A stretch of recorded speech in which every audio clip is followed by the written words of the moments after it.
Metal সেক্টরের একটা অন্যতম কোম্পানি যার নাম হচ্ছে টাটা স্টিল। টাটা স্টিলের হচ্ছে আমরা ফান্ডামেন্টালসটাকে নিয়ে অ্যানালিসিস করবো, দেখবো যে কোম্পানিটা ফান্ডামেন্টালি কতটা সাউন্ড রয়েছে। আপনারা বলতে পারেন অ্যাপ্রক্স 1,66,000 কোটি টাকার মার্কেট ক্যাপিটালাইজ, অর্থাৎ এই কোম্পানিটাকে আমরা ব্লু চিপ লার্জ ক্যাপ টাইপের কোম্পানি হিসাবে কনসিডার করতেই পারি। এবং কোম্পানিটার আমরা যদি ROC দেখি, রিটার্ন অন ক্যাপিটাল এমপ্লয়েড কত আছে 7.02%, ROE রিটার্ন অন ইকুইটি আছে 6.55%। তাহলে সেই হিসাবে কিন্তু খুব একটা বেটার পজিশানে নেই ROC আর ROE, এইটুকুনি বলতে পারি। তো কোম্পানির পারফরমেন্সের ওপরে কিন্তু ডিপেন্ড করে ROC আর ROE, এইটুকুনি কিন্তু মাথায় রাখবেন।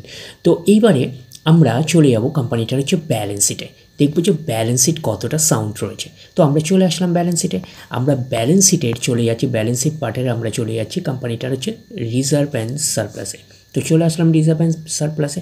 প্রথমে ছিল 33,200 কোটির রেঞ্জে, তারপরে সেটা গ্রো করে 39,500 কোটির রেঞ্জে হলো, তারপরে আবার একটা ডাউন পারফরমেন্স করে 30,300 কোটির রেঞ্জে হলো, তারপরে আবার গ্রো করে 42,700 কোটির রেঞ্জে হলো, তারপরে আবার একটা ডাউন পারফরমেন্স করে 36,800 কোটির রেঞ্জে হলো, তারপরে আবার গ্রো করে 59,700 কোটির রেঞ্জে হলো, তারপরে আবার গ্রো করে 67,700 কোটির রেঞ্জে হলো।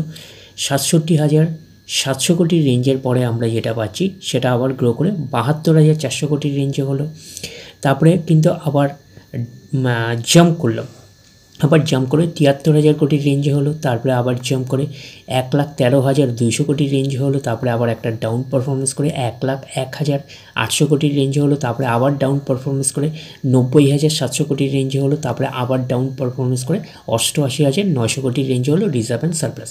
তো রিজার্ভ অ্যান্ড সারপ্লাসের মধ্যে আমরা কিন্তু কিছু কিছু জায়গায় গ্রোথ পেয়েছি, বাট সেভাবে কিন্তু কোনো কনসিস্টেন্সি পাইনি রিজার্ভ অ্যান্ড সারপ্লাসে। তো এটা থেকে একটা আমরা ওভারভিউ পেতে পারি যে নেট প্রফিটের মধ্যেও কিন্তু সেভাবে গ্রোথ পেলেও বাট কনসিস্টেন্সি সেভাবে কিন্তু পাবো না। তার কারণটা কি, রিজার্ভ অ্যান্ড নেট প্রফিটের কিছু অংশ রিজার্ভ অ্যান্ড সারপ্লাসে কিন্তু ট্রান্সফার হয়।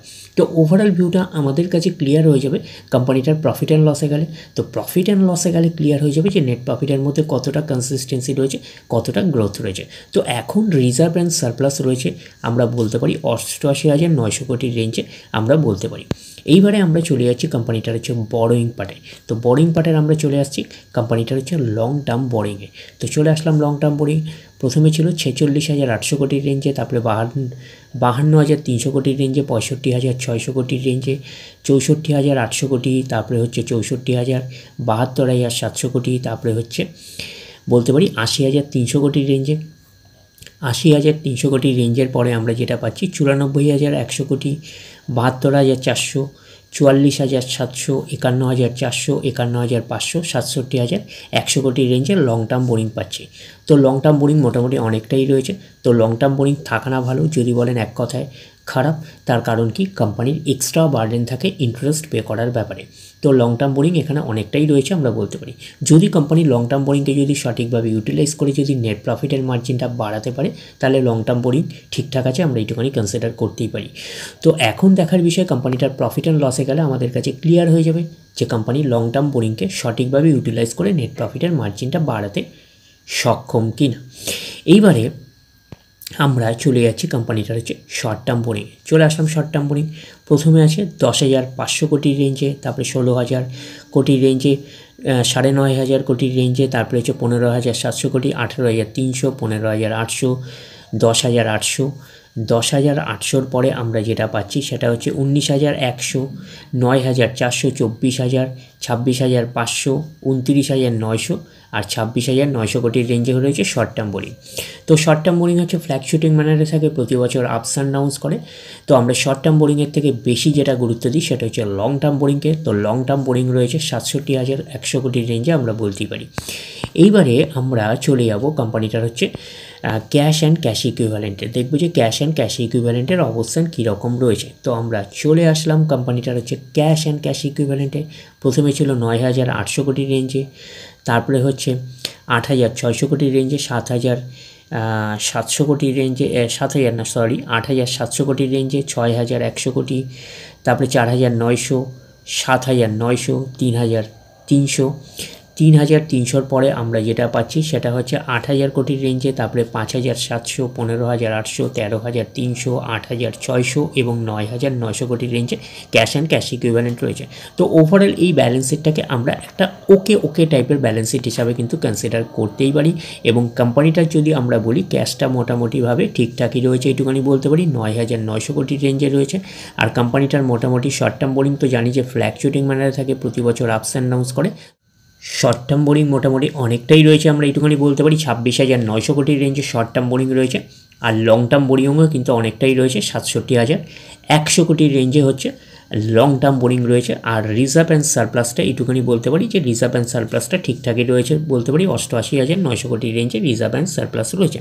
এইবারে আমরা চলে যাব কোম্পানিটার প্রফিট অ্যান্ড লসে, দেখবো যে প্রফিট অ্যান্ড লসের অবস্থান কীরকম রয়েছে। তো আমরা চলে আসলাম প্রফিট অ্যান্ড লসে, আমরা ডিরেক্টলি চলে যাব কোম্পানিটার হচ্ছে নেট প্রফিটে, দেখবো যে নেট প্রফিটের অবস্থান কীরকম রয়েছে। তো চলে আসলাম নেট প্রফিটে, প্রথমে লস করলো 7,200 কোটির রেঞ্জের লস, তারপরে কোম্পানিটা আবার প্রফিট দেখাতে শুরু করলো, গ্রো করে 3665 কোটি প্রফিট করলো, তারপরে কিন্তু আবার একটা ডাউন পারফরমেন্স করে 3,939 কোটি লস, তারপরে লসের পরিমাণটা কমে গিয়ে অ্যাপ্রক্স বলতে পারেন 500 কোটির রেঞ্জের লস হলো, তারপরে কিন্তু আবার লসের পরিমাণটা বেড়ে গিয়ে 4,169 কোটির লস, তারপরে কিন্তু আবার কিন্তু কোম্পানি গ্রোথ দেখাতে শুরু করলো, প্রফিট দেখাতে শুরু করলো 17,700 কোটি প্রফিট, তারপরে কিন্তু আবার প্রফিটের মার্জিনটা কমে গিয়ে হচ্ছে 9,122 কোটি প্রফিট, তারপরে আবার প্রফিটের মার্জিনটা কমে গিয়ে 1,174 কোটি প্রফিট, 1,174 কোটির পরে প্রফিটটা গ্রো করে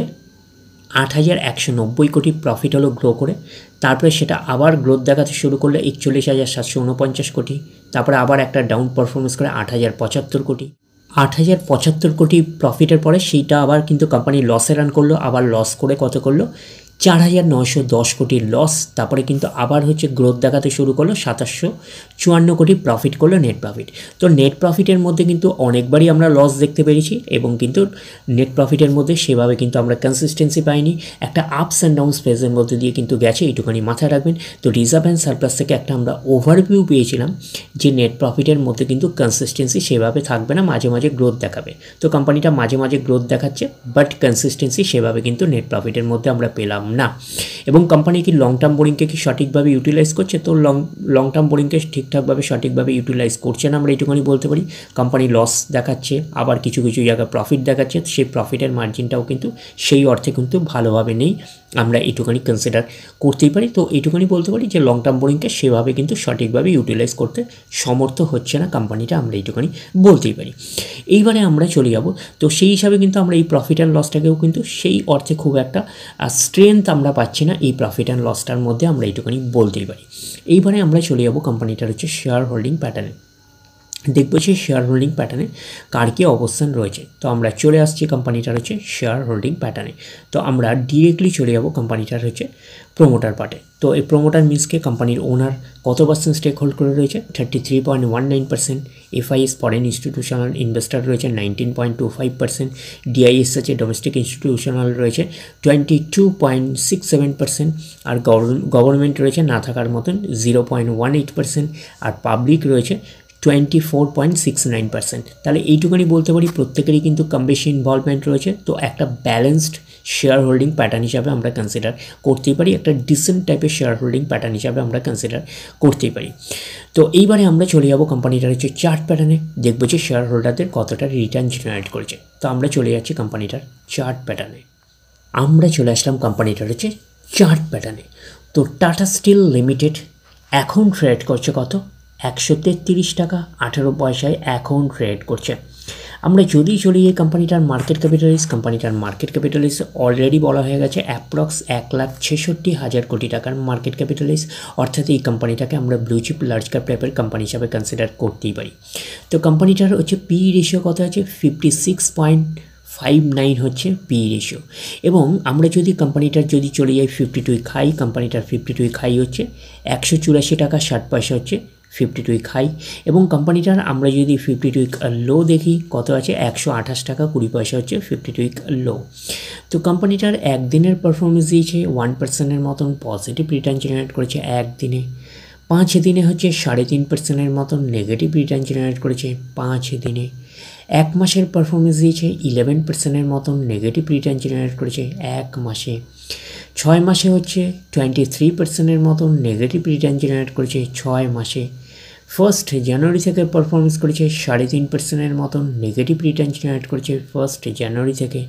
আমরা যদি চলে যাই 1 বছরে, তো 1 বছরে হচ্ছে 1% মতন পজিটিভ রিটার্ন জেনারেট করেছে 1 বছরে। তো ন্যাচারাল ব্যাপার আমরা জানি যে শর্ট টার্মে সেভাবে ওয়েলথ ক্রিয়েট হয় না স্টক মার্কেট থেকে, যত লং খেলবেন স্টক মার্কেটে তত হচ্ছে ওয়েলথ ক্রিয়েট হয়। এখন আমাদের দেখার বিষয়ে কোম্পানিটা কি লং টার্মে ভালো পারফরমেন্স করেছে, লং টার্মে কি শেয়ার হোল্ডারদের ওয়েলথ ক্রিয়েট করে দিয়েছে, সেটাই কিন্তু এখন আমাদের দেখার বিষয়। তাহলে আমরা চলে যাচ্ছি কোম্পানিটার 5 বছরের চার্ট প্যাটার্নে।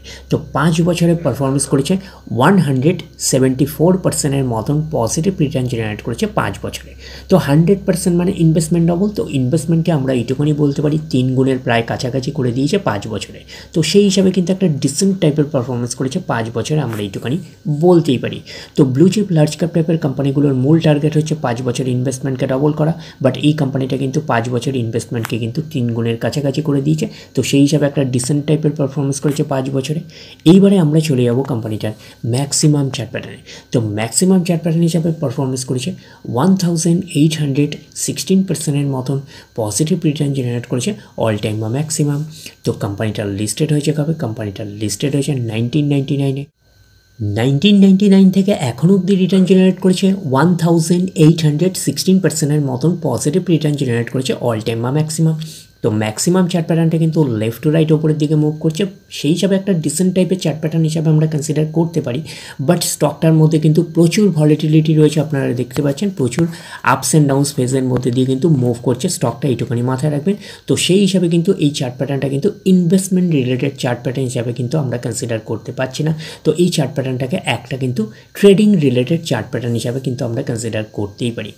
তো ওভারঅল আমরা এইটুকুনি বলতে পারি যে টাটা স্টিলের হচ্ছে ফান্ডামেন্টালসটাকে নিয়ে অ্যানালিসিস করে আমরা একটা ওভারভিউ পেলাম। কোম্পানিটা একটা ব্লু চিপ লার্জ ক্যাপ টাইপের কোম্পানি। তো ব্লু চিপ লার্জ ক্যাপ টাইপের কোম্পানি হিসাবে কিন্তু এই স্টকটা কিন্তু ইনভেস্টমেন্ট রিলেটেড চার্ট প্যাটার্ন হিসাবে এবং ফান্ডামেন্টালসটাকে নিয়েও সেভাবে কিন্তু আমরা ইনভেস্টমেন্ট রিলেটেড কিন্তু কোম্পানি হিসাবে কনসিডার করতেই পারছি না। বাট এই কোম্পানিটাকে আমরা ফান্ডামেন্টালসটাকে নিয়ে অ্যানালিসিস করে একটা ওভারভিউ পেলাম। এই চার্ট প্যাটার্নটাকে আমরা কিন্তু ইনভেস্টমেন্ট রিলেটেড চার্ট প্যাটার্ন হিসাবে কনসিডার করতে পারলাম না। বাট এইটুকুনি বলতে পারি যে টাটা স্টিলের ফান্ডামেন্টালসটাকে একটা ওকে টাইপের ফান্ডামেন্টালস হিসাবে কনসিডার করতেই পারি। শুধুমাত্র চার্ট প্যাটার্নটা হচ্ছে ট্রেডিং রিলেটেড চার্ট প্যাটার্ন হিসাবে আমরা এইটুকুনি কনসিডার করতেই পারি। তো ডিরেক্টলি গিয়ে জাম্প করে বাই করবেন না, ফার্দার স্টাডি করবেন। আফটার দ্যাট হচ্ছে আপনারা ডিসাইড করবেন এই স্টকটা বাই করবেন কি করবেন না। তাহলে এই অবধি, নেক্সট ভিডিওতে আবার আপনাদের সাথে আমার দেখা হচ্ছে। ধন্যবাদ।